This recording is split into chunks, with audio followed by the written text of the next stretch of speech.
Canal Novel e Fanfic Narradas. Fanfic Naruto, Lua Prateada de Konoha. Capítulo 91. Após aquele jantar em casa, a vida repentinamente voltou à calma. Os Chunin recém-promovidos não se precipitaram em novas missões. A maioria permaneceu em casa ou ocasionalmente se reunia para sessões leves de treinamento. Mas Oshiyomi não estava entre eles. Ele passava os dias em casa imerso no treinamento com espada, ou estudando a técnica dos 8 portões. Havia, no entanto, um grande problema que o incomodava desde que seu chakra foi selado. Ele não conseguia mais usar o Jutsu Clone das Sombras. Sua amada tripla eficiência de treinamento havia desaparecido. Ele imaginara enviar 2 clones para praticar esgrima enquanto se concentrava em estudar os 8 portões internos. Mas então percebeu, não podia usar clones de jeito nenhum. Naquele dia, Gekko Oshiyomi perdeu uma das alegrias mais simples de sua vida. Com a perda de seu método de treinamento de clones, Oshiyomi foi forçado a seguir a escola de treinamento Might Dui, treinamento físico intenso para atender às exigências extremas dos 8 portões. Ele tentou treinar com Dui por um tempo. Convencê-lo era fácil, bastava mencionar a palavra juventude, e o cara o convidava com entusiasmo para correr, saltar ou chutar toras em um acesso de paixão. Mas o problema era que Dui ainda era muito jovem. O que era um treino difícil para ele era pouco mais que um aquecimento para alguém como Oshiyomi, que já tinha força de nível Chunin. Para obter resultados significativos, Oshiyomi teria que multiplicar a rotina de Dui várias vezes, e ele não estava interessado em dar um espetáculo público. Vamos lá, fazendo corridas de parada de mão ou saltos de sapo pelas ruas movimentadas de Konoha como o Gai na linha do tempo original, Oshiyomi ainda tinha um pouco de amor próprio. Assim, depois de absorver algumas dicas, ele desistiu da ideia de treinar ao lado de Dui. Fundamentalmente, o método dos 8 portões não é uma técnica complicada. Ele se baseia em desbloquear 8 limitadores internos que existem naturalmente no corpo humano. As pessoas comuns não conseguem sentir essas limitações. Somente aqueles que levam seu taijutsu ao limite da capacidade humana conseguem percebê-las, ainda que vagamente. Uma vez que você consiga senti-los, o processo é simples. Treine incansavelmente. Ultrapasse seus limites físicos atuais e continue a desenvolver força até que seu corpo consiga sustentar a potência explosiva liberada pelos portões destravados. Essa é a essência de 8 portões, uma técnica proibida construída inteiramente sobre a superação dos próprios limites através da força bruta. Durante os estágios iniciais, o método mais eficaz é o treinamento com peso, usar equipamentos com peso por períodos prolongados até que seu corpo comece a considerar o peso extra como normal. Dessa forma, quando os pesos são retirados, a explosão resultante de velocidade e potência ajuda o usuário a lidar com o esforço de destravar os portões. Isso minimiza o desgaste físico. Então, primeiro passo: compre equipamentos de musculação de qualidade. Após vasculhar suas economias pessoais, Oshiyomi levou sua bolsa de moedas para a loja Full Mark Outfitters, em Konoha. Ele gastou uma quantia considerável em um traje personalizado de alta qualidade com pesos embutidos, essencialmente um conjunto de roupas elásticas justas com hastes de metal especialmente projetadas. Essa tecnologia era quase como magia negra ninja. Cada barra tinha apenas o tamanho de um lingote de ouro, mas pesava 10 quilos, mais de 20 libras. O traje vinha com centenas dessas barras, e o usuário podia ajustar a distribuição do peso conforme necessário. Após provar ao lojista que realmente conseguia lidar com o peso, Oshiyomi saiu com seu novo equipamento e seguiu para a Floresta da Morte. Um lugar perfeito, ninguém para incomodá-lo e o ambiente ideal para treinamento individual intenso. Ele obteve permissão do terceiro Hokage sem muita dificuldade e estabeleceu sua base lá. Na floresta, ele inseriu cuidadosamente barras de peso em sua roupa, certificando-se de distribuí-las uniformemente por seus membros e torso. Ele não tinha a intenção de se transformar em uma aberração musculosa disforme com ganhos desproporcionais. Fazendo um cálculo aproximado, 20 libras por barra, e ele havia carregado cerca de 500 libras no total em seu corpo. Esse era o seu limite atual. No início, caminhar com aquele peso fazia tropeçar, mas após algum tempo de adaptação, ele recuperou a mobilidade normal. Assim começou a jornada de treinamento de taijutsu de Oshiyomi. Durante o dia, ele corria voltas, fazia saltos de sapo e exercícios de calistenia. À noite treinava esgrima, mesmo carregando todo o peso da mochila. Foi uma experiência inédita. O peso extra afetou a velocidade de seus golpes e o tempo de reação. Em combates reais com criaturas selvagens ocasionais, as coisas ficaram complicadas.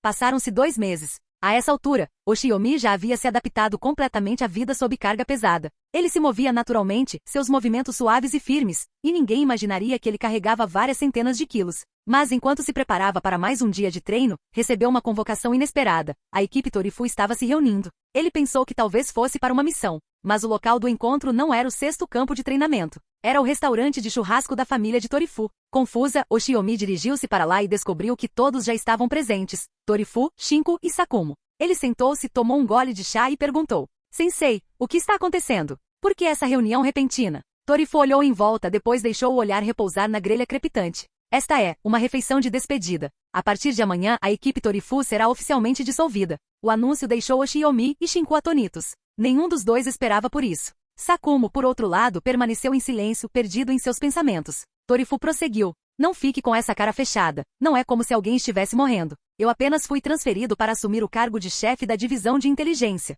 Isso significa que não posso mais ser um instrutor nem da sua equipe. Ele deu a eles um sorriso travesso. Por que essas caras tristes? É uma promoção, sabia? De agora em diante, estarei tomando chá nas reuniões de estratégia do Hokage. Ele fez um gesto como se estivesse tomando um gole de chá com dignidade, e o clima melhorou. Todos sorriram. Torifu devorou um enorme pedaço de carne e continuou. Todos vocês foram promovidos a Chunin. Agora podem agir por conta própria. Seguindo o protocolo padrão, vocês têm liberdade para tomar suas próprias decisões daqui para frente. Não precisam mais se ater ao antigo formato de esquadrão. A partir de hoje, suas carreiras individuais como shinobi começam oficialmente. Agora me diga, quais são os seus planos? Ele olhou para cada um deles, um por um. Após um instante, Sakumo falou primeiro. Quero me juntar a Anbu e aprimorar minhas habilidades em combate real. Acho que vou evoluir mais rápido nesse ambiente. Em seguida, Shinku disse. Continuarei aceitando missões como de costume. Quero vivenciar mais a vida, desenvolver profundidade emocional. Só assim poderei dominar o verdadeiro Genjutsu. Por fim, todos se voltaram para Oshiyomi.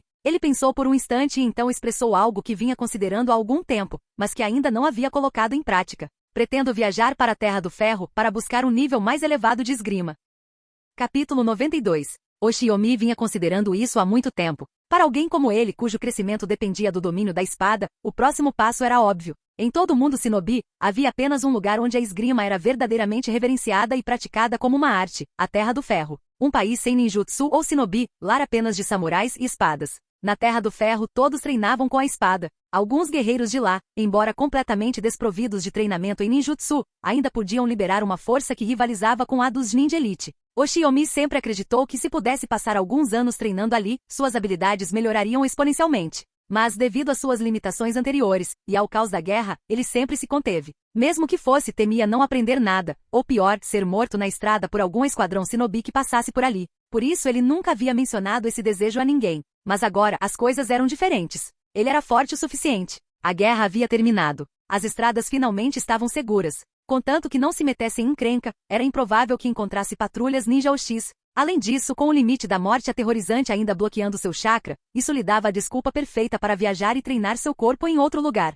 A declaração de Oshiyomi pegou os outros de surpresa, mas apenas por um instante. Na verdade, todos entenderam. Para alguém tão devotado à espada, fazer uma peregrinação à Terra do Ferro era inevitável. Sakumo olhou para Oshiyomi com uma expressão complexa. Naquele momento, ele percebeu por que jamais conseguiria superar Oshiyomi na esgrima. Era o que eles acreditavam. Sakumo almejava um poder maior. Ele queria se tornar um shinobi mais forte. Mas Oshiyomi buscava a expressão máxima da própria espada. Até mesmo a famosa espada presa branca, uma arma sem igual, era, pelo menos para Sakumo, apenas uma ferramenta para cumprir missões. O mesmo se aplicava à esgrima. Sakumo não treinou com a espada para se tornar um grande espadachim. Ele o fez para matar, mais rápido, mais limpo, mais eficientemente. Nada mais. Quando sua habilidade com a espada atingiu um limite, ele não buscou um domínio mais profundo. Em vez disso, voltou-se para o chakra, aprimorando sua lâmina com ninjutsu. Sua fusão crescente de chakras de liberação de relâmpago e esgrima já era algo completamente diferente. Estava mais próximo do nintaijutsu do que da verdadeira esgrima. Ele ainda usava a presa branca, mas a técnica havia retornado ao domínio das artes shinobi.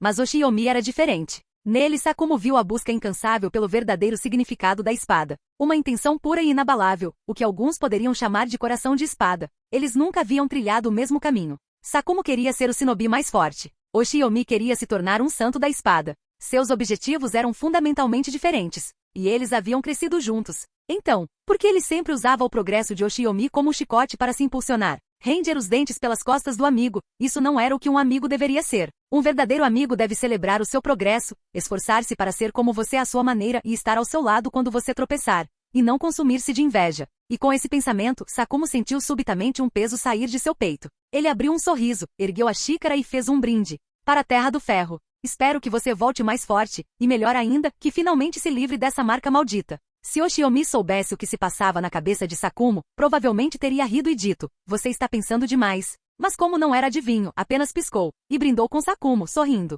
Com o som cristalino de duas xícaras se tocando, a barreira invisível entre elas se dissipou. Após aquele jantar de despedida na churrascaria, Oshiyomi começou a se preparar seriamente para sua viagem. Passaram-se mais 2 meses. Durante esse tempo ele treinou mais do que nunca. Agora, mesmo carregando 227 quilos de peso, ele conseguia se mover em velocidade máxima, assim como antes. Ele até pediu a Tsunade para ajudá-lo a testar sua velocidade e agilidade. E os resultados foram promissores. Mesmo com carga máxima, ele conseguia acompanhar Tsunade pelo terreno denso da floresta, prova de que sua primeira etapa de treinamento com peso havia funcionado. Embora o limite da morte aterrorizante ainda o impedisse de desbloquear até mesmo os primeiros portões dos 8 portões internos, ele havia desenvolvido uma boa noção de seus limites físicos. Segundo seus cálculos, ele agora poderia abrir os 3 primeiros portões com segurança. Os 3 primeiros pertenciam ao que poderia ser chamado de zona segura, eram alcançáveis com treinamento consistente. Muitos praticantes de taijutsu conseguiam acessá-los com esforço suficiente, mas a partir do 4º portão tornou-se perigoso. Neste momento, Oshiomi provavelmente conseguiria forçar a abertura do 4º portão se removesse todos os seus pesos e usasse força bruta, mas fazer isso causaria sérios danos ao seu corpo, e ele não estava disposto a arriscar a vida por isso. Com base na evolução de Rock Lee na linha do tempo original, Oshiomi calculou que seriam necessários mais 6 meses de treinamento para abrir o 4º portão de forma confiável. O 5º e o 6º, muito mais difícil. Isso exigiria anos de acumulação. Seu objetivo era claro, abrir caminho até o 6º portão, e não mais além. O 7º e o 8º não faziam parte do seu plano. Primeiro, porque o custo físico era muito alto. Segundo, porque não eram necessários. Afinal, ele era, antes de tudo, um espadachim. Não podia se dar ao luxo de dedicar todos os seus esforços ao taijutsu. Para ele, o 6º portão foi suficiente. Suficiente para romper o limite da morte aterrorizante. Suficiente para lhe dar uma poderosa carta na manga. Tentar forçar a passagem além disso não valia a pena. Agora que seu treinamento estava no caminho certo e sua força sob condições de peso era de aproximadamente 70% de sua potência total, Oshiomi sentiu que havia chegado a hora. Ele partiria para a Terra do Ferro. Ele planejava passar vários anos lá, aprimorando sua espada, e não retornaria a Konoha até que pudesse abrir o 6º portão e desafiar o limite da morte aterrorizante de frente. As pessoas ao seu redor estavam relutantes em vê-lo partir, mas ofereceram total apoio. Tsunade e os outros até organizaram um grande banquete de despedida para ele, prometendo aguardar seu retorno nos anos vindouros. O 3º Hokage escreveu pessoalmente uma carta manuscrita para Oshiomi, uma garantia diplomática. Caso Oshiomi algum dia se desentendesse com alguma figura poderosa na Terra do Ferro, ele deveria apresentar essa carta diretamente à liderança do país. A carta, assinada pelo próprio Hokage, garantiria a Oshiomi prestígio suficiente para mantê-lo em segurança. Sério, Sarutobi Hiruzen foi o Shanks original. Assim, após se despedir dos amigos, Oshiomi arrumou seus pertences. Ao nascer do sol, ele saiu pelos portões da aldeia, lobo ao seu lado, com os olhos voltados para um novo futuro. Destino: a Terra do Ferro. Capítulo 93. Como mencionado anteriormente, a Terra do Ferro fica logo além da Terra dos Campos de Arroz, que faz fronteira com a Terra do Fogo. Com a guerra agora terminada, a jornada de Oshiomi transcorreu sem problemas. Seu único problema real veio do tamanho cada vez maior de Lobo. Ao longo do último ano, Lobo entrou em uma fase de crescimento acelerado. O que antes era um lobo ninja do tamanho de um filhote agora tinha mais de 2 metros de altura, já comparável a um rei lobo na natureza. E ele ainda não havia terminado de crescer. Estimativas do clã Inuzuka sugeriam que um lobo totalmente adulto poderia atingir até 8 ou 9 metros de altura. Um dia, Oshiomi poderá realmente se tornar um guerreiro montado em lobo. Se combinado com técnicas de transformação como o lobo de 2 cabeças de Kiba, Lobo poderia potencialmente rivalizar com invocações massivas como Gamabunta. Mas o crescimento diário de Lobo dificultava as viagens. Perto de Konoha, as pessoas estavam acostumadas com as feras ninja, então as reações não foram tão extremas. Mas perto da fronteira, as coisas ficaram caóticas. Vilarejos inteiros entraram em pânico ao ver Lobo, chegando a organizar milícias para enfrentá-lo. Se Oshiomi não tivesse encenado um espetáculo de acrobacias entre homem e lobo para provar a inteligência e a gentileza de Lobo, talvez não tivessem permissão para entrar. Ao perceber o problema, Oshiomi começou a ensinar a Lobo o jutsu de transformação. Graças ao seu crescimento tanto em intelecto quanto em controle de chakra, Lobo não demorou a dominá-lo, encolhendo de uma imponente estatura de 2 metros para uma forma de 1 metro, assemelhando-se a um cachorro grande e esguio. É claro que Oshiomi não resistiu a dar o seu toque pessoal. Com alguns ajustes e os olhos expressivos de Lobo, ele ficou parecido com um husky fofo e travesso, de uma forma estranhamente apropriada. Treinar Lobo para falar também estava na agenda. Ele já conseguia entender cerca de 80% da fala diária de Oshiomi. Com sua inteligência, o único obstáculo real que restava era superar a anatomia vocal. Durante o dia, Oshiomi continuava viajando e treinando fisicamente. À noite praticava esgrima e ajudava Lobo com a oratória. Após meio mês dessa rotina, finalmente chegaram ao seu destino, a Terra do Ferro. Sendo uma nação estritamente neutra, a Terra do Ferro recusava-se a interferir na política externa, e também não permitia interferência estrangeira.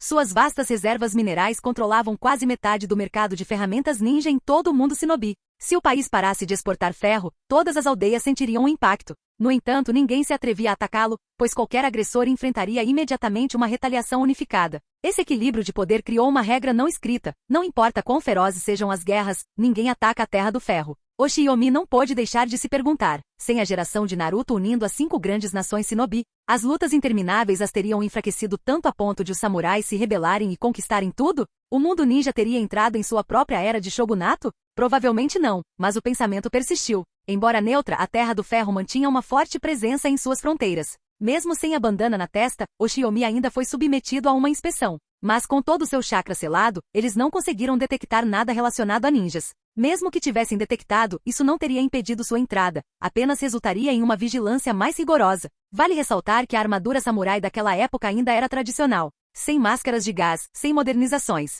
Afinal, Mifune ainda era jovem, não havia lutado contra Ans e não havia assumido o poder. Essa era de evolução no campo de batalha ainda não havia chegado. Por fim, graças à sua aparência refinada, roupas de viagem e a bela Mikazuki Muneshika a seu lado, o samurai o deixou entrar, confundindo-o com um nobre fascinado pela cultura samurai. Aproveite sua estadia na Terra do Ferro, disse um deles com um aceno cortês. Hammertown era o assentamento mais remoto da Terra do Ferro. Mesmo assim, suas ruas exalavam cultura samurai. Veteranos passeavam com espadas na cintura e franjas raspadas, enquanto mercadores viajantes carregavam até wakizashis para autodefesa. Crianças brincavam nas ruas com bokken, rindo enquanto as espadas de madeira se chocavam. Mas Oshiyomi não se demorou. Seu propósito era claro: lutar contra oponentes fortes e aprimorar seu taijutsu, e afiar sua espada. Assim, o sistema coração de espada, aquela mecânica discreta que ele usava em segundo plano, merecia uma menção. Ele não verificava desde os exames Chunin. Agora estava visível. Esgrima intermediária, 100-500. Ao final do treinamento especial, seu nível de habilidade estava em 30.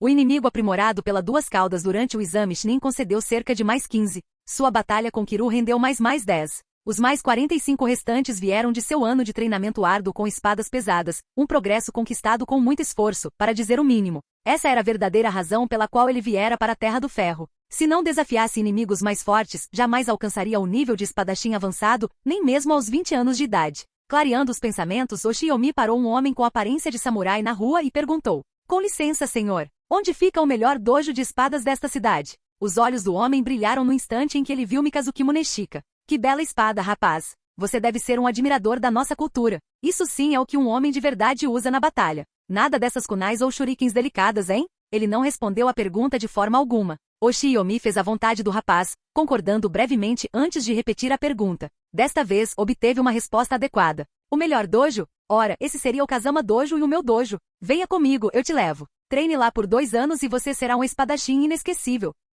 Capítulo 94. A convite entusiasmado do homem mais velho, Jack Oshiyomi foi levado ao Kazama Dojo. A julgar pelo tamanho do prédio, era de fato o maior dojo de espadas da cidade do martelo. Só de estar no portão, Oshiyomi podia ouvir os altos gritos de Ea, ecoando de dentro, enquanto os alunos brandiam suas espadas em ritmo sincronizado. No instante em que ele entrou pela porta da frente, conduzido pelo homem mais velho, várias cabeças se viraram. O instrutor que orientava os estagiários imediatamente franziu a testa, repreendendo-os em tom ríspido. "O que você está olhando? Continue treinando." Virando-se, olhou para o homem de meia-idade e falou com visível irritação. "Primo, quantas vezes eu já te disse, quando estivermos em sessão, use a porta dos fundos, não o portão principal." O homem mais velho coçou a cabeça, sem jeito. Desculpe.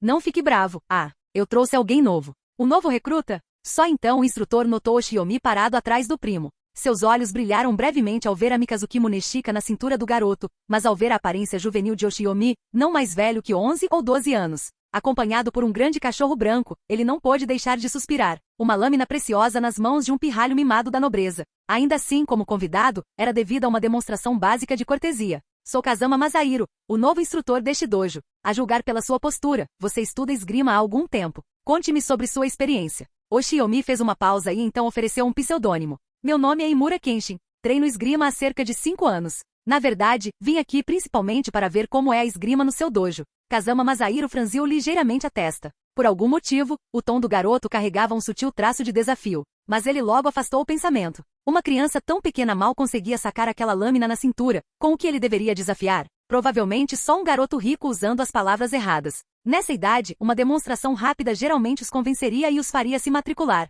Pensando assim, Masahiro se virou para os estagiários ainda curiosos e chamou: "Abei, venha mostrar nossas técnicas de espada no estilo Kazama." Um adolescente de uns 15 ou 16 anos deu um passo à frente obedientemente e se preparou para demonstrar, mas os lábios de Yoshiomi se contraíram. Ele sabia que estavam o subestimando. Ele ergueu a mão, interrompendo Abei, respirou fundo e esclareceu. Masahiro-senpai, certo? O que eu quis dizer é que vinha ao dojo Kazama para treinar com oponentes fortes. Masahiro franziu a testa novamente, mas desta vez, seus pensamentos mudaram. Ele provavelmente só está se achando, criado com bajulação, pensa que é algum tipo de espadachim genial. Já vi isso antes. Abei vai lhe ensinar um pouco de humildade. Ele se virou e disse. Então Abei, lute com ele. Então para Yoshiomi. Vamos lá então. Vamos ver do que você é capaz. No centro do dojo, Abei assumiu uma postura relaxada e disse. Vamos lá, estou pronto. Ele não tinha muita esperança nas chances de Yoshiomi. Afinal, ele havia treinado ali por anos. Yoshiomi ergueu uma sobrancelha, pegou uma espada de madeira e com um movimento preciso, golpeou Abei com força no pulso.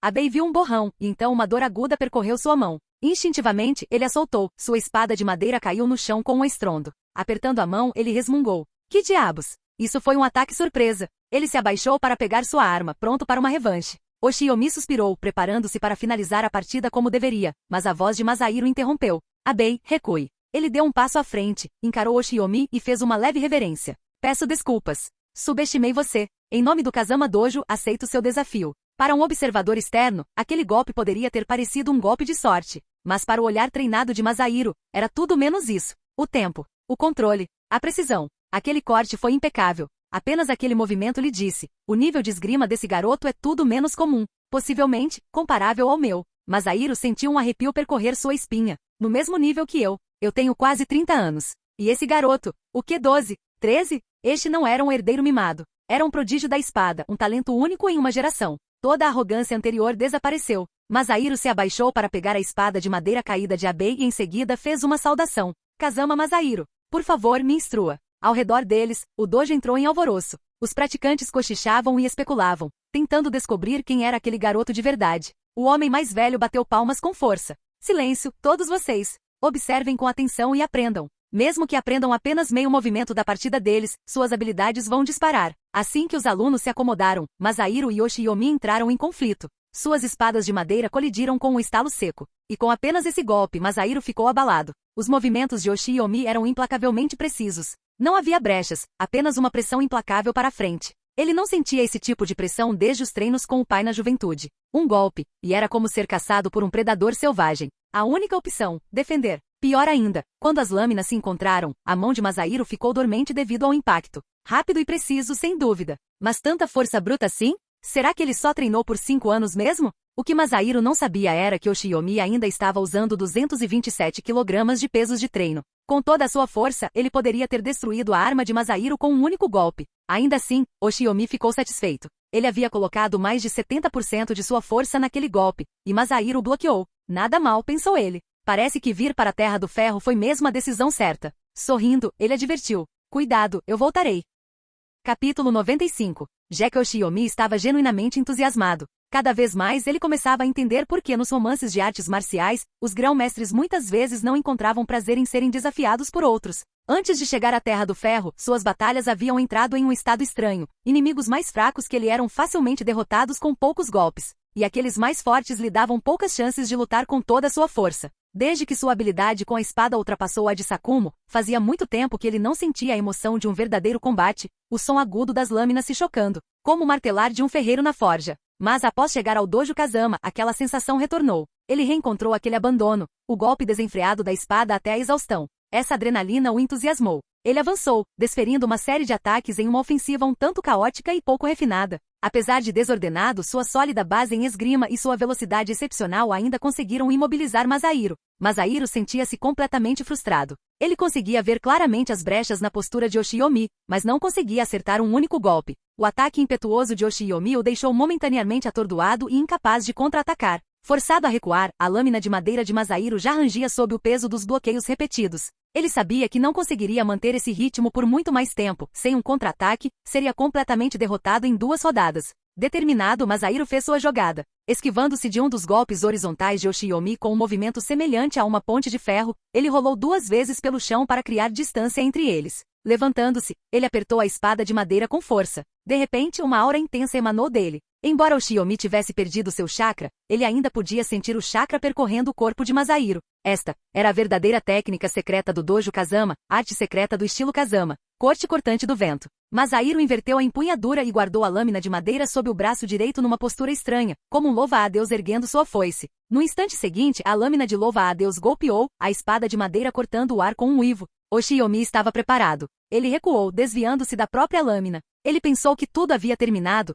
evitar a espada de madeira deveria ter sido suficiente. Mas, para seu espanto, uma lâmina tênue, quase invisível, de ar comprimido cortou o ar em sua direção. Surpreendido pela onda repentina de pressão, Oshiyomi rapidamente se abaixou e rolou para o lado. A velocidade da lâmina de ar não era avassaladora, ele ainda conseguia se esquivar. Ao se esquivar, ele avançou novamente. Antes que Masahiro pudesse desferir um segundo golpe, Oshiyomi golpeou com força a lâmina de madeira de Masahiro. A arma de Masahiro, já danificada, partiu-se em duas com o impacto. Oshiyomi habilmente dispersou a força de seu golpe. Embora a lâmina ainda tenha atingido o antebraço de Masahiro, não causou ferimentos graves. A metade quebrada da espada de madeira de Masahiro girou e caiu no chão com um estalo suave. A partida foi decidida. Agarrando o braço, Masahiro baixou a cabeça e disse a Oshiyomi: "Sua habilidade supera a minha. Eu admito." Oshiyomi girou sua espada uma vez na mão e a embainhou, curvando-se respeitosamente com o cabo apontado para a frente. "Me desculpe." Ele então se virou para ir embora. Masahiro olhou para trás, hesitante por um momento, sem saber se deveria impedi-lo. Nesse instante, uma voz rouca e envelhecida soou ao lado. "Jovem, espere." A voz fez Oshiyomi parar instintivamente. Ele se virou e viu um velho frágil, apoiado pesadamente em uma bengala, emergindo lentamente das sombras. Os olhos de Masahiro se arregalaram em surpresa. "Pai? O que o senhor está fazendo aqui fora?" O velho bufou de descontentamento. "Eu ainda não morri. Qual o problema em me movimentar?" Masahiro apressou-se a apoiá-lo, explicando: "Não era isso que eu queria dizer. Sua doença. Eu ainda não vou morrer. Conheço meu próprio corpo." Voltando-se para Oshiyomi, o velho disse: "Jovem, você é verdadeiramente talentoso. Seu dom para a esgrima é um feito único, que ocorre uma vez a cada século, digno do nome Kenshin. Se eu fosse 20 anos mais jovem, insistiria em cruzar espadas com você pessoalmente. Infelizmente a idade cobrou seu preço e não posso mais lutar. Mas, por favor, fique. Permita-me mostrar-lhe a verdadeira essência da arte secreta do estilo Kazama." Ele ignorou o apoio de Masahiro e nem sequer pegou numa espada de treino. Com apenas a bengala, assumiu a mesma postura que Masahiro tinha usado antes. Mas naquele instante a aura que emanava dele era muito superior à de Masahiro. Com um único olhar, Oshiyomi percebeu. Aquele homem fora um guerreiro temível em sua juventude. Todos os presentes prenderam a respiração, fixados nos movimentos do velho, ansiosos para testemunhar a verdadeira essência, da qual ele falará. O corpo do velho tremia, sua força claramente já não era suficiente para suportar o intenso fluxo de chakra, mas ele persistiu. Quando abriu os olhos, sua bengala caiu com força, descrevendo um arco rápido. Uma rajada de vento em forma de crescente avançou com um rugido ensurdecedor, abrindo uma vala profunda no solo e se chocando contra um pilar de pedra próximo. A coluna, grossa como uma bacia, apresentava um profundo corte onde a lâmina de ar a atingira, uma incisão que percorria metade de seu comprimento. E tudo isso havia sido feito apenas com uma bengala. Se aquela bengala fosse uma lâmina de verdade, como a Mikazuki Muneshika, teria partido a coluna ao meio. Até mesmo Oshiyomi inspirou profundamente. Aquele único golpe tinha o poder destrutivo de um ninjutsu de liberação de vento de rank B. Se a arte secreta do estilo Kazama fosse tão forte quanto a versão de Masahiro, Oshiyomi não teria dado muita importância a este dojo. Mas a demonstração daquele velho, aquela o deixou verdadeiramente atônito. Mesmo em seu auge, Oshiyomi teria dificuldades para bloquear aquele golpe. Ele ponderou suas opções, ou confrontar-se de frente com o retorno da andorinha, Tsubame Gaishi, ou fugir antecipadamente usando o corte da lua crescente. Não havia outras estratégias viáveis. Ele se viu paralisado no mesmo lugar, em parte por curiosidade sobre o passado daquele velho, mas também porque ele realmente cobiçava aquela técnica. Uma aura de espada como essa, que homem poderia resistir a ela? E mais importante, Oshiyomi possuía chakra de liberação de vento. Embora não pudesse usá-lo agora, assim que seu chakra se recuperasse, essa técnica se tornaria um poderoso trunfo. Havia mais uma coisa, o movimento fez lembrar do sacar espada de Dungeon Fighter Online, DNF. Se ele conseguisse dominar esse movimento e alterar o estilo de execução, não se tornaria uma versão da vida real do Draw Slash? E se ele fosse além, adicionando a transformação da natureza do chakra do vento elemental, talvez ele pudesse até criar uma espada Draw capaz de rasgar os céus.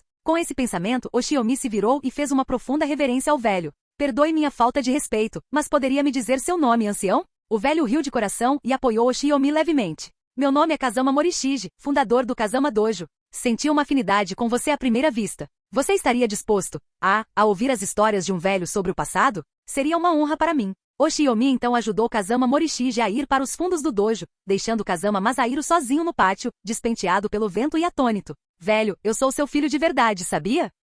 Capítulo 96. Nos fundos do dojo Kazama, Gekko Shiomi estava sentado ao lado de Kazama Morishige, ouvindo as histórias desconexas do velho sobre sua juventude. O Shiomi estava genuinamente curioso sobre a vida do velho mestre. Seja porque de alguma forma conquistar o favor do homem graças à sua boa aparência. Seja porque Morishige se tornará sentimental com a idade e ansiava por passar seu legado a um sucessor digno, de qualquer forma, o ancião estava ansioso para conversar. Morishige não se limitava a contar histórias, ele compartilhava percepções profundas de sua própria experiência com a espada. Não se tratavam apenas de filosofias superficiais, mas de lições arduamente conquistadas, um duelo de cada vez em sua juventude. Muitas vezes enquanto defendia seu dojo de desafiantes. Mesmo agora, o Shiomi encontrava grande valor nelas. Eram o tipo de pequenos truques e instintos de campo de batalha que apenas anos de combate real poderiam ensinar, percepções impossíveis de obter apenas por meio da teoria. Em todos os sentidos, a vida de Morishige fora extraordinária. Em sua juventude foi aclamado como um prodígio na esgrima. Aos 16 anos, derrotou o próprio pai durante o exame de graduação, alcançando o título de Menkyo Kaiden.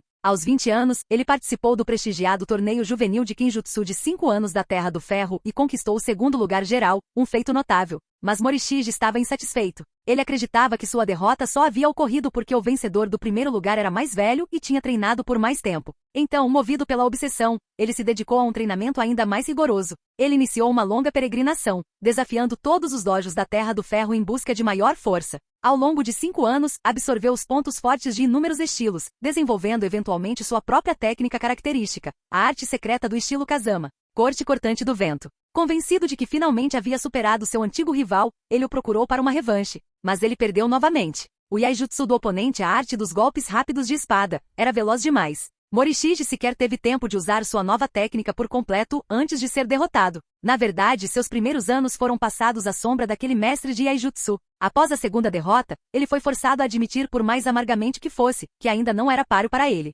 Determinado a superar essa dificuldade, Morishige tentou aprimorar o corte cortante do vento. Mas os samurais tinham controle limitado sobre o chakra, então ele deixou a Terra do Ferro em busca de uma solução melhor, uma que estava no mundo ninja. Ele começou a duelar com Shinobi, na esperança de encontrar uma maneira de aprimorar sua técnica através da exposição às habilidades deles. Nisso, ele obteve sucesso parcial. Em batalha, aprendeu sobre algo chamado transformação da natureza dos chakras. No momento em que ouviu falar disso, ele soube. Essa era a peça que faltava. Ele conseguiu aprender o básico da transformação da natureza do chakra com um Shinobi. Ansiosamente, começou a experimentar com o chakra de liberação de vento para aprimorar o corte cortante de vento. Mas então aconteceu o desastre. Sua falta de familiaridade com a transformação da natureza fez com que o chakra do vento perdesse o controle. Ele devastou seu corpo, causando estragos em seus canais de chakra. O resultado: danos irreversíveis e permanentes. A partir daí, ele ainda podia usar o golpe cortante do vento, mas aprimorá-lo tornou-se um sonho impossível. Nesse ponto da sua história, Morishige soltou um longo suspiro.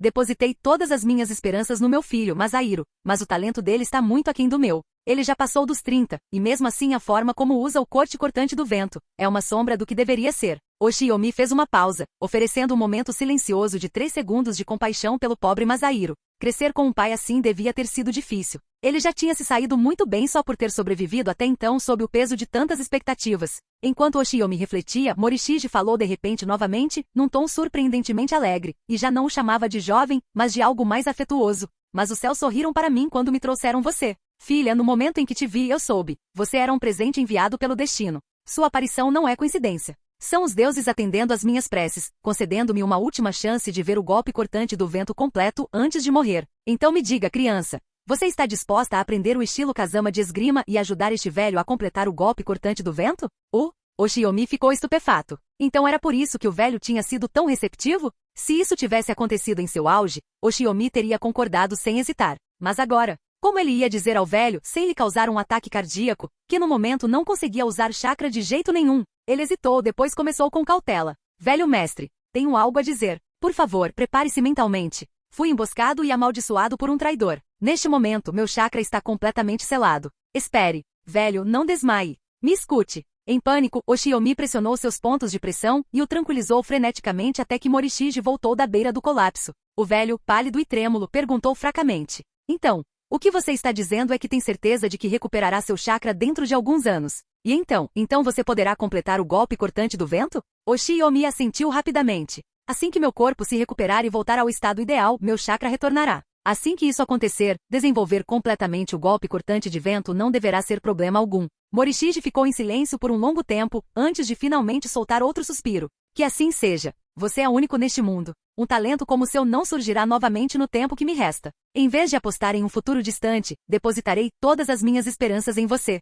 Eu só peço que eu possa ver o golpe cortante do vento completo com meus próprios olhos antes de morrer. Comovido, Oshiyomi imediatamente realizou a cerimônia formal do chá, símbolo do discipulado, oferecendo o chá a Morishige como gesto de respeito. Na verdade, ajudar o velho a realizar seu sonho era apenas parte da razão. Mais importante ainda, Oshiyomi realmente respeitava Morishige como o mestre da espada. Ele poderia aprender inúmeras coisas com esse homem, coisas que levaria uma vida inteira para descobrir sozinho. E em termos práticos, o corte cortante do vento era uma técnica rara, uma arte marcial com espada à distância que produzia força real da lâmina, algo praticamente inédito no mundo shinobi. Pelo que ele se lembrava, o cânone de Naruto não apresentava ataques com aura de espada de verdade. No máximo, personagens como Mifune ou Sasuke estendiam seu alcance com chakra, mas mesmo assim, não era aura de espada pura. Apenas um personagem figurante, o antigo camarada de Ayachi, Shirakumo, tinha algo parecido. Pensando bem, a espada de vácuo dele pode ser, na verdade, uma versão evoluída do corte cortante do vento. Será que no anime, esse era o homem que transmitiu o legado Kazama, levando à criação do vácuo slash aprimorado? Insira emoji sarcástico. Entretanto, Morishige já havia se conformado com a situação. Não lhe restava outra escolha. Em vez de hesitar, ele acolheria Oshiyomi como seu discípulo e usaria o que lhe restava de forças para ajudá-lo a se libertar da maldição. Com sorte, ele ainda poderia viver para ver o golpe cortante do vento concluído. Se esperasse demais, temia levar esse arrependimento para o túmulo. Com isso em mente, Morishige finalmente se pronunciou. Muito bem. A partir de hoje, você é meu aluno. Passarei os próximos 3 anos transmitindo todas as técnicas de esgrima que conheço. Daqui a 3 anos, será realizado o próximo torneio de Kenjutsu. Depois de dominar meus ensinamentos e testá-los na prática da competição, seu corpo certamente será forte o suficiente para desferir todo o golpe cortante de vento. Capítulo 97. O tempo voou. Num piscar de olhos, 3 anos se passaram. No pátio dos fundos do dojo estilo Kazama, um garoto de 14 anos estava encharcado de suor, fazendo flexões com um uke, ridiculamente grande estirado em suas costas. Aquele garoto e a besta enorme eram ninguém menos que Gekko Oshiyomi e seu companheiro, Lobo. A essa altura, Oshiyomi media cerca de 170 centímetros, com sobrancelhas marcantes e olhos claros, traços bonitos e um torso no que exibia músculos definidos e perfeitamente esculpidos. Com uma aparência como a dele combinada com esse corpo bem definido, se alguém gravasse um pequeno vídeo disso e o publicasse online, quem sabe quantas kunoichi se apaixonariam instantaneamente. O nascer do sol, um cara bonito e um treino pesado, era uma cena perfeita. Isso até uma voz preguiçosa quebrar a harmonia. 997, 998, 999, 1000. A voz não vinha de Oshiyomi, mas de Lobo, o husky gigante sentado em suas costas. Sim, nos últimos 3 anos, o altamente inteligente Lobo aprendeu a falar a língua humana. No momento, ele estava esparramado nas costas de Oshiyomi, entediado ao extremo, servindo como seu contador pessoal de pontos. Oshiyomi resmungou. Se você vai parecer tão preguiçoso, pelo menos não faça parecer que dizer 1000 quase te matou. Lobo balançou a cabeça preguiçosamente. Ei, eu só estava retribuindo seu esforço. Preciso fazer você parecer mais épico, né? Sim, desça logo, você está pesando demais. Com um gemido, Oshiyomi fez um gesto para que Lobo pulasse. Ele caiu no chão por um momento ofegante, antes de finalmente se sentar ereto novamente. Aquelas flexões o deixaram completamente exausto. Lobo, embora estivesse usando o jutsu de transformação para parecer ter cerca de 2 metros de altura, ainda pesava entre 315 e 365 quilos. Somando isso aos pesos que Oshiyomi costuma levantar nos treinos, ele acaba de completar 1000 flexões sob uma pressão de mais de 1000 libras. Mesmo no mundo de Naruto, onde físicos sobre-humanos eram comuns, isso foi um feito impressionante. O que tornou tudo ainda mais louco. Aquilo era apenas uma parte da sua rotina diária de treino. Após as flexões vinha uma corrida de 10 quilômetros, 500 saltos de sapo e exercícios fundamentais de Kenjutsu. Para Oshiyomi, essa rotina punitiva havia se tornado o novo normal. Todos os dias, durante 3 anos, ele suportou esse tipo de treinamento físico intenso. Às vezes, ele até sonhava que todo o seu cabelo havia caído e que ele havia se transformado no Saitama Sensei do mundo shinobi. Ele sempre acordava em um suor frio e corria para verificar a linha do cabelo antes de voltar a dormir. Ainda assim, o treinamento havia valido a pena. Segundo seus cálculos, ele agora podia abrir o 5º portão dos 8 portões sem problemas, e estava perto do limiar do 6º. Assim que removeu todos os seus pesos de treino, ele achou que estaria pronto para tentar arrombar o 6º portão. E a esgrima? Essa também nunca ficou para trás. Morishige, embora velho e frágil demais para treinar diariamente, havia criado um regime de treinamento rigoroso especificamente para ele. Embora o mais velho não pudesse mais competir com Oshiyomi em duelos, seu olhar aguçado e décadas de experiência eram mais do que suficientes. Simplesmente observando Oshiyomi praticar, ele podia oferecer críticas de nível especialista. E sempre que Oshiyomi seguia essas sugestões, ele descobria que seus movimentos com a espada se tornavam mais fluidos, mais instintivos. Também existiram alguns métodos de treinamento não convencionais. Por exemplo, praticar esquiva de armas arremessadas com os olhos vendados, ou golpear manequins em salas completamente escuras, onde cada golpe tinha que atingir o ponto exato especificado por Morishige. Tudo isso tinha como objetivo treinar seu senso instintivo com a espada. Morishige chamava isso de sentir a respiração da espada. Oshiyomi, no entanto, achou isso um absurdo. O que é isso? Estou empunhando um hast? Sou eu a própria encarnação de um Darkin? Já parei para pensar que as armas podem ter consciência própria? Mas isso já é outro assunto. Brincadeiras à parte, o treinamento tinha fundamento. Com o tempo ele desenvolveu um estranho vínculo com sua espada, a Mikazuki Muneshika. Ele podia sentir a textura, o fio mesmo de olhos fechados. Era uma sensação sutil, surreal. Ele não sabia dizer exatamente como isso o ajudava em batalha, mas seus golpes pareciam mais naturais, mais sincronizados. Sempre que sentia essa ressonância mais profunda com a lâmina, ele consultava seu sistema de coração de espada, porque os pontos de experiência não mentem. E com certeza todas as vezes ele ficava impressionado com o quanto seu XP havia aumentado. Nos 3 anos de treinamento, ele teve esse tipo de avanço de compatibilidade 3 vezes. Cada vez lhe concedeu mais 30 XP. A mensagem do sistema dizia: sua compatibilidade com a arma Mikazuki Muneshika melhorou. Experiência mais 30. Oshiyomi preferia essa explicação. Ele também sentia isso se trocasse para uma lâmina comum, aquela conexão íntima desaparecia. Mas no instante em que ele segurava Mikazuki Muneshika novamente, a familiaridade retornava, como reencontrar um velho amigo. Isso lhe trazia até mesmo uma estranha sensação de alegria. Esses aumentos de compatibilidade, combinados com a orientação do velho, as habilidades com espada que ele adaptou de animes em sua vida passada e seu treinamento diário implacável, elevaram significativamente seu XP. Após 3 anos, seu nível de habilidade havia atingido esgrima intermediária, 300-500. Ao longo do caminho, quando atingiu 250 XP, ele adquiriu uma nova habilidade do sistema chamada transformação da natureza. Sua descrição era dramática. O portador se torna um filho dos elementos, capaz de manipular livremente qualquer natureza de chakra e desencadear ataques elementais com efeitos únicos. Oshiyomi estava convencido de que essa habilidade tinha saído diretamente de algum romance de fantasia brega e de terceira categoria. Em termos práticos, isso significava que o sistema o ajudara a desbloquear a natureza de cada chakra. Isso mesmo, Oshiyomi agora era um shinobi raro que podia usar todos os 7 tipos de chakra: vento, fogo, água, raio, terra, yin, yang. Além disso, ele agora podia canalizar chakra elemental em seus golpes de espada para efeitos aprimorados. Liberação de fogo, queimando. Liberação de água, desaceleração. Liberação de relâmpago, paralisia. Liberação de vento, ataques mais rápidos e de maior alcance. Liberação da terra, perturbação do terreno. Yin e Yang, ainda não está claro, muito abstrato por enquanto. A habilidade parecia absurdamente poderosa no papel, mas Oshiyomi tinha uma teoria. Sistema, você sabia que eu não podia usar chakra agora. Então você me deu essa habilidade chamativa só para zombar de mim, não foi? Caramba! Mesmo assim, uma vez que uma habilidade era utilizada, não havia como desfazer. Mesmo que ele amaldiçoasse os ancestrais do sistema, nada mudaria. Como não conseguiu resistir, tudo o que lhe restou foi aceitar e esperar que, quando seu chakra retornasse, a habilidade o surpreendesse positivamente.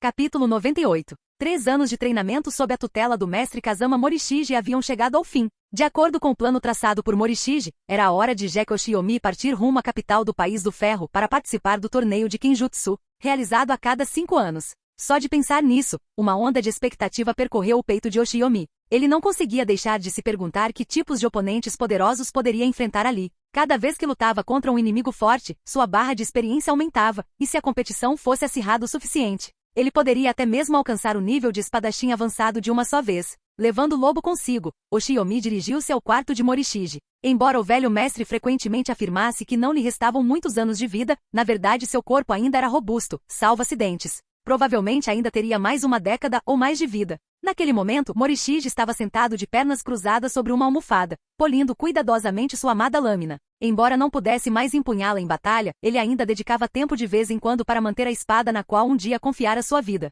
No instante em que viu Oshiyomi ali parado, com o equipamento pronto e organizado, Morishige compreendeu imediatamente. Embainhou a espada com a graça de quem já tinha prática e disse: vai viajar, é? Faz sentido, o torneio é daqui a apenas meio mês. Se demorar mais pode não chegar a tempo. Talvez fosse porque ele já tinha visto muitas despedidas na vida, ou talvez soubesse que Oshiyomi retornaria em breve. Mas Morishige não demonstrou nenhum sinal de relutância. Vai, dá o teu melhor para ficar bem colocado. Não envergonhes o meu nome. Oshiomi fez uma profunda reverência e proferiu algumas palavras de despedida antes de deixar o dojo Kazama, com Lobo trotando fielmente atrás dele. Enquanto observava Oshiomi se afastar, Morishige deixou escapar um leve sorriso. Ter um discípulo como ele em seus últimos anos de vida, alguém com tanto talento, era mais do que suficiente para deixá-lo satisfeito. Assim que visse o golpe cortante do vento finalizado, sua vida estaria livre de arrependimentos. Oshiomi não tinha pressa. Com tempo de sobra antes do torneio, ele viajou sem pressa, parando ocasionalmente em cidades ao longo do caminho para apreciar a paisagem e os pontos turísticos locais. Mas quanto mais perto chegava da capital, mais congestionadas ficavam as estradas. Multidões de pessoas seguiam na mesma direção, jovens homens e mulheres, atraídos pela fama do torneio de Kinjutsu. O torneio aceitava apenas candidatos com menos de 25 anos. Para a maioria dos jovens espadachins da Terra do Ferro, era uma oportunidade única ou que surgia apenas uma ou duas vezes na vida. Inúmeros aspirantes passaram 5 anos aprimorando suas habilidades, todos na esperança de fazer um nome para si mesmos e se tornarem mestres da espada renomados. O sucesso no torneio não trouxe apenas fama, abriu portas para inúmeras oportunidades. Aqueles que obtinham altas classificações eram frequentemente recrutados por dojos de elite e treinados como discípulos internos, com acesso aos segredos mais bem guardados do dojo. Os melhores seriam escolhidos diretamente pelo general da Terra do Ferro para treinamento, recebendo cargos de alto escalão dentro do shogunato. Em alguns casos, o campeão era até mesmo preparado para ser o sucessor do general. E havia também as vantagens do casamento arranjado. A Terra do Ferro tinha uma longa tradição de casar filhas com espadachins habilidosos. Um dos melhores colocados no torneio podia andar pela rua e ser levado por um clã nobre, tornando-se seu genro na manhã seguinte. Em outras palavras, o torneio de Kinjutsu era um atalho para a glória. Ascenda a altos cargos, case-se com alguém rico e alcance o auge da vida. Nos portões da capital da Terra do Ferro, Oshiomi estalou a língua surpreso. Desde que chegará ao mundo Shinobi, aquela era a primeira vez que via uma frase tão absurda. A fila se estendia por mais de 1 quilômetro. Mesmo estando no meio dela, Oshiomi não conseguia ver o fim. Ele trocou um olhar com Lobo, que havia usado o jutsu de transformação para encolher um pouco. Ambos balançaram a cabeça ao mesmo tempo. Quanto tempo isso ia levar? Só de pensar nisso, já se sentia exausto. Eles levaram a manhã inteira para chegar à frente da fila. Ao finalmente entrar na cidade, Oshiomi olhou ao redor para as ruas movimentadas, impressionado com a quantidade de pessoas. A densidade da multidão ali era maior do que nos mercados mais movimentados que ele já tinha visto, ainda mais lotada do que nos dias de festival em Konoha. O torneio de Kinjutsu foi realmente tão grandioso quanto diziam. No entanto, depois de alguns minutos perambulando pela capital, a novidade passou. Parecia apenas um ponto turístico badalado durante a Semana Dourada em sua vida passada, gente até onde a vista alcançava, nenhum lugar interessante para se ver. Esfregando a barriga, que começara a roncar alto, Oshiomi olhou para Lobo e decidiu que comida e abrigo eram agora a prioridade máxima. Se fosse só ele, uma comida de rua barata teria bastado, mas com Lobo as coisas se complicaram. Lobo tinha um apetite voraz. Se solto, ele conseguiria devorar um porco adulto inteiro sozinho. Sinceramente, levá-lo comigo estava começando a parecer um risco potencial de falência. Então, em vez de jantar fora, Oshiomi decidiu primeiro encontrar um lugar para ficar e depois comprar mantimentos para cozinhar para Lobo. Se Lobo pudesse comer comida normal de restaurante, as economias de Oshiomi não durariam a semana toda. Na verdade, a maioria das pessoas não viajaria com bestas ninjas gigantes como Lobo. Elas causavam muitos problemas em público. Normalmente, após a assinatura do contrato, elas eram enviadas para o Reino da Invocação. O Reino da Invocação era um lugar misterioso, acreditava-se que existisse em algum lugar no mesmo continente que o mundo Shinobi, mas escondido em alguma dobra dimensional. Poucos o tinham visto.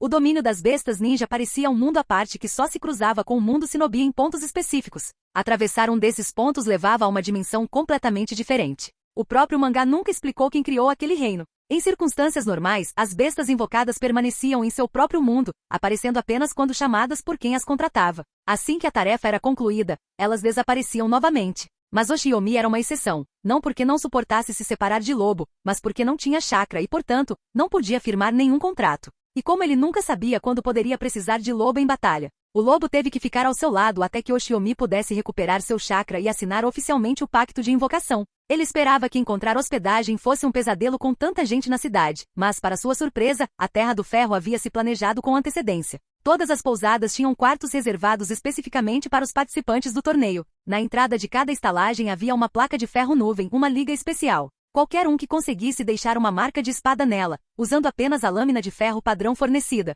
poderia ganhar acesso a um quarto reservado com 30% de desconto. Era um sistema inteligente, um sistema que separava claramente os verdadeiros concorrentes da ralé comum. Oshiomi ficou bastante satisfeita com esse acordo. Ele caminhou até uma estalagem, pegou a espada comum que lhe foi entregue e casualmente desferiu um golpe. Um sulco profundo ficou aberto na laje de ferro. Ignorando o olhar atônito do assistente do estalajadeiro, ele conduziu o lobo para dentro e disse secamente: "Um quarto, por favor." Capítulo 99. Após descansar na pousada durante a noite, Jeko Oshiomi acordou cedo na manhã seguinte, cheio de energia, e dirigiu-se diretamente para o local do torneio de Kinjutsu. Ele se preparara para outra fila enorme como a que havia nos portões da cidade, mas, para sua surpresa, a arena já estava preparada para a multidão. Havia 10 pequenas plataformas de duelo espalhadas pelo terreno. Com os participantes dispersos dessa forma, o ambiente não parecia nada lotado. Curiosa, Oshiomi puxou um rapaz que estava por perto e perguntou o que estava acontecendo. Acontece que essa era a rodada preliminar característica do torneio, o formato de fase de desafio. As regras eram simples. Exatamente às 9 horas da manhã, as plataformas abriam. Qualquer um podia subir e se tornar o atual campeão. Se você derrotou 10 desafiantes consecutivos ou mantivemos a plataforma por 30 minutos, então você avançaria para a próxima etapa. Mas se você fosse derrotado no meio do torneio, seria imediatamente escoltado para fora pelos samurais e perderia o direito de continuar. Brutal? Sim, mas era uma maneira eficiente de separar a elite da ralé. A verdadeira habilidade de um espadachim podia ser vista em apenas uma ou duas lutas. Com os espaços de progressão tão valiosos, ninguém queria correr riscos desnecessários. E quanto àqueles com menos força? Sua única esperança era seguir em frente com resistência e determinação. Exatamente às 9 horas da manhã, as correntes de ferro que cercavam cada palco de duelo foram puxadas, e 10 garotas com estilos e aparências variadas subiram nas plataformas para servir como árbitras. As garotas, todas incrivelmente bonitas, sorriram docemente para a multidão de rapazes que cercava os palcos. Quem quer ser o primeiro a subir ao palco? Suas vozes suaves e sedutoras despertaram instantaneamente o espírito competitivo de dezenas de homens. Num instante, braços se ergueram por toda a multidão, enquanto todos se apressavam para serem os primeiros a se levantar. Oshiomi não estava empolgado com as garotas como os outros. Ele só queria escapar da multidão fedorenta e superlotada de caras que o pressionavam por todos os lados. Ele lamentou profundamente não ter trazido o lobo consigo. Com o lobo por perto, um raio de 2 metros ao seu redor estava sempre livre de pessoas. Mas hoje, preocupado que Lobo não tivesse para onde ir quando as lutas começassem, ele o deixou na estalagem. Grande erro. Agora ele estava preso em uma onda gigante de brutamontes excessivamente entusiasmados, completamente cercado. Esquerda, direita, frente e trás, eram só caras musculosos. Tantos caras. Isto deve ser a sensação de ser esmagado pela masculinidade em pessoa. E então, bum. Ei, o cara da minha esquerda, você não sabe que tem mau cheiro nas axilas? Se ele continuasse nesse poço de fossa por muito mais tempo, desmaiaria antes mesmo de conseguir uma luta. Desesperado, Oshiomi começou a abrir caminho à força, tentando ser escolhido para a primeira rodada. Por sorte, a árbitra do palco tinha olhos atentos. Apesar de sua baixa estatura, ela o avistou na multidão, talvez por sua beleza estonteante ou pela elegante bainha azul marinho presa às suas costas. Os olhos dela brilharam. Ela apontou e exclamou: "Ei, você aí, cabelo preto, túnica branca, bainha azul. Sim, você mesmo. Você gostaria de ser o primeiro a usar a plataforma?" Naquele momento, Oshiomi teve uma vontade genuína de correr e abraçá-la. Um anjo, uma deusa literal, uma bodhisattva enviada para me libertar deste poço de sofrimento. Instintivamente a multidão se abriu para dar passagem. Sob uma chuva de olhares invejosos, ciumentos e até mesmo assassinos, Oshiomi saltou para o palco e finalmente escapou do apocalipse de axilas. Ele lançou à árbitra um sorriso de gratidão tão radiante que a deixou momentaneamente atordoada. Por alguns segundos, ela se esqueceu de que deveria anunciar o primeiro desafiante. Isso só alimentou a fúria dos caras lá embaixo. Murmúrios de raiva começaram a circular, e um homem corpulento e musculoso finalmente não aguentou mais. Com um único movimento, ele saltou para a plataforma e rosnou para Oshiomi: "Gatinho bonito, eu serei sua oponente. Vamos lutar ou não?" TCH. Aparentemente ser bonito é um crime, resmungou Oshiomi mentalmente enquanto se preparava para aceitar o desafio. Ao lado, a árbitra já se arrependia da sua escolha. Ao ver que aquele jovem bonito poderia acabar apanhando feio por causa da sua decisão impulsiva, a culpa a consumiu. Ela olhou para ele com genuína preocupação e disse: "Por favor, tenha cuidado. Se você realmente não conseguir vencer, não tem problema desistir. Eu encerrarei a partida a tempo." A expressão de Oshiomi se contraiu enquanto ele forçava um aceno educado. "Obrigado pela preocupação. Eu acho." Virando-se para encarar seu oponente, ele disse respeitosamente: "Estou ansioso para aprender com você." O desafiante musculoso franziu a testa. "Sério? Nós dois nascemos da mesma espécie. Como diabos você acabou com essa aparência?" E ver a garota ali perto suspirando por Oshiomi fez seu sangue ferver. Ele sacou uma enorme espada larga das costas e rosnou: "Vamos ver como você fica bonita deitada de bruços no chão." Dito isso, ele atacou. Aquele tipo de espada larga e enorme não era comum no mundo shinobi. Combinada com seu corpo musculoso e definido pela academia, era óbvio que ele tinha um físico focado em força. Contra oponentes normais, sua força bruta seria avassaladora. Mas contra Oshiyomi, nem de perto. Para o espectador comum, a investida do homem parecia agressiva e imparável. Mas aos olhos de Oshiyomi, era tão rápida quanto uma tartaruga atravessando o xarope. Ele nem sequer sacou Mikazuki Muneshika. Simplesmente deu um passo para o lado enquanto segurava a espada embainhada, esquivando-se facilmente do golpe de cima para baixo. Com um movimento rápido do pulso, ele golpeou com a empunhadura da espada na parte inferior das costas do homem. O impacto repentino fez o brutamontes arfar de dor. Seu golpe horizontal vacilou, a lâmina desviando-se da trajetória. Oshiyomi contornou-o por trás com um meio passo, enfiou a bainha na parte de trás do joelho do homem para fazê-lo cair e, em seguida, brandiu a espada embainhada para cima, atingindo-o em cheio na nuca. O homem gemeu, mas não se deitou. Nossa, esse cara tem a cabeça dura. Então Oshiyomi casualmente abaixou a bainha novamente, bem no topo de sua cabeça brilhante e calva. Dessa vez, o grandalhão se inclinou para frente com um gemido e desmaiou no palco. Silêncio consternado. A multidão inteira olhava incrédula. Oshiyomi nem sequer desembainhou sua espada e já havia derrotado completamente alguém que parecia um lutador de nível chefe. Mesmo depois de um grupo de funcionários ter retirado a desafiante derrotada da plataforma, a árbitra permaneceu paralisada, com a boca entreaberta. Ela nem sequer tinha encerrado a luta. Oshiyomi suspirou, agitando a bainha da espada em frente ao rosto até voltar à realidade. Ela deixou escapar. Vencedor, o Imura Kenshin. A Imura. Imura Kenshin. A plateia mergulhou num silêncio constrangedor, em parte pelo choque com a força dele, e em parte pela química no palco. Ao verem aquele rapaz bonito flertar com a árbitra atonita, muitos na multidão começaram a ferver de raiva. Por fim, alguém não aguentou mais. Aquele careca era só músculo e nenhuma habilidade. Aquele bonitão? É só um palito de picolé. Olha só isso. Um cara alto e magro abriu caminho pela multidão e subiu ao palco. No instante em que Oshiyomi o viu, sua expressão mudou. Você é aquele cara de antes. Aquele com mau cheiro. Eu não disse para não deixar que eu te pegasse de novo? E aqui está você se servindo em uma bandeja de prata. Se eu não te derrotar hoje, então eu não sou Imura Kenshin. Espere. Na verdade, eu nunca fui Imura Kenshin para começo de conversa. Capítulo 100. O cara com odor corporal desagradável subiu ao palco com ar de superioridade, desembainhando dramaticamente sua espada shinobi. Com um movimento rápido do pulso, fez um floreio vistoso com a lâmina e apontou a espada para Jeka Oshiyomi. Eu sou Nakashita Minoru. Venha, mostre-me o que você tem. Oshiyomi nem se deu ao trabalho de responder. Sua opinião sobre Nakashita não poderia ser pior. Num piscar de olhos, ele avançou rapidamente. Com um único golpe de sua espada embainhada, atingiu o pulso de Minoru. Surpreendido pela súbita explosão de velocidade de Oshiyomi, Minoru tentou por reflexo recuar, mas estava muito lento. A bainha bateu com força em seu pulso. Gritando de dor, ele deixou cair a arma. Antes mesmo que a lâmina tocasse o chão, Oshiyomi a prendeu com a ponta do pé. Enquanto a espada voava para cima, Oshiyomi esticou a perna para frente e a chutou pela lâmina, fazendo-a girar de volta em direção a Minoru. Minoru ficou paralisado, completamente desconcertado. Ele queria pegar a espada que voava, mas e se errasse e agarrasse a lâmina em vez do cabo? Paralisado pela indecisão, ele estremeceu e desviou desajeitadamente da própria arma.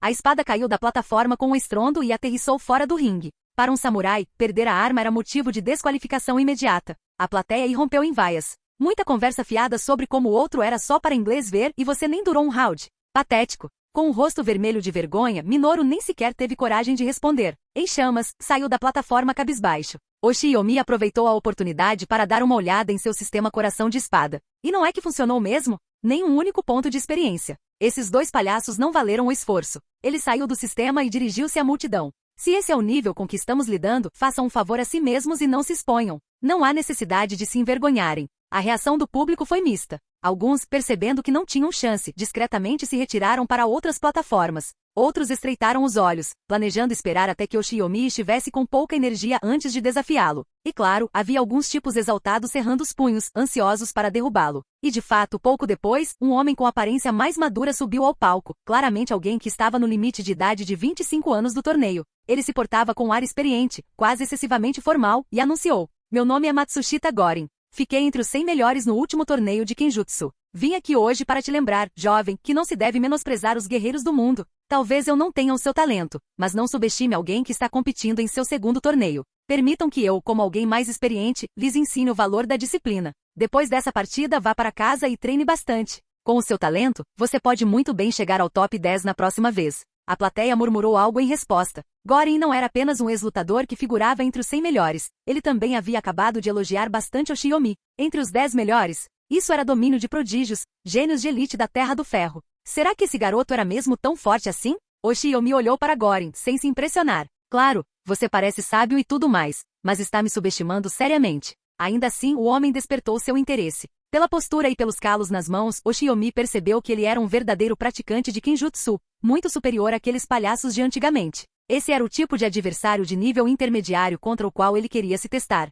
Oshiyomi o levou a sério, mas mesmo assim não desenhou Mikazuki Monekiri. Segundo o mestre Morishige, se você tivesse que desembainhar sua espada contra alguém classificado abaixo dos 50 melhores, provavelmente você não pertencia aos 5 melhores. O próprio Morishige ficou famoso por ter lutado durante os 3 primeiros rounds sem nunca desembainhar sua espada. Somente no 4º round ele começou a usá-la seriamente. Oshiyomi queria desafiar esse recorde. Gorin, porém, percebeu que Oshiyomi não havia sacado sua arma e presumiu que estava sendo insultado. Seu rosto se contorceu de raiva enquanto gritava. Deixe-me ensinar-lhe um pouco de humildade. Ele desembainhou sua própria espada shinobi e atacou. Seu golpe descendente pode ter espelhado o movimento do primeiro oponente, mas tudo nele era diferente. O brutamontes musculoso de antes era lento, desajeitado e cheio de brechas. Gorin era rápido e muito mais controlado. Mais importante ainda, sua postura era firme e cautelosa. Sua mão dominante segurava a lâmina enquanto a outra se movia de forma imprevisível, protegendo pontos vitais e mantendo suas fraquezas ocultas. Oshiyomi não poderia usar os mesmos truques aqui.